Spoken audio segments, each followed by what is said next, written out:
దుర్గి గ్రామంలోని జనసేన కార్యాలయం నందు పవన్ కళ్యాణ్ కి డిప్యూటీ సీఎం మంత్రి పదవి వచ్చిన సందర్భంగా అదేవిధంగా రాష్ట్రంలో అత్యధిక మెజారిటీతో తోటి కూటమి ప్రభుత్వం ఏర్పడడం సందర్భంగా కేక్ కటింగ్ కార్యక్రమం జరిగింది. అదేవిధంగా దుర్గి గ్రామంలో డీజే కార్యక్రమం పెట్టి భారీ ర్యాలీ నిర్వహించడం జరిగింది. కార్యక్రమంలో జనసేన మరియు టీడీపీ బీజేపీ నాయకులు అందరూ పాల్గొని కార్యక్రమాన్ని విజయవంతం చేశారు.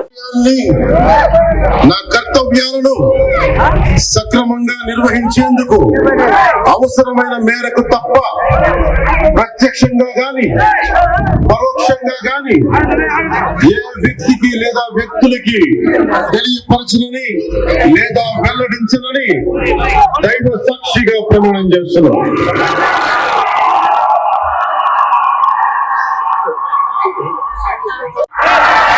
శాసనం ద్వారా నిర్మితమైన భారత రాజ్యాంగం పట్ల నిజమైన విశ్వాసం విధేయత చూపుతానని, భారతదేశ సార్వభౌమాధికారాన్ని సమగ్రతని కాపాడుతానని ఆంధ్రప్రదేశ్ రాష్ట్ర మంత్రిగా నా కర్తవ్యాలను శ్రద్ధతో అంతఃకరణ శుద్ధితో నిర్వహిస్తానని, భయం గాని పక్షపాతం గాని రాగద్వేషాలు గాని లేకుండా రాజ్యాంగాన్ని శాసనాలని అనుసరించి ప్రజలందరికీ న్యాయం చేకూరుస్తానని దైవ సాక్షిగా ప్రమాణం చేస్తున్నాను.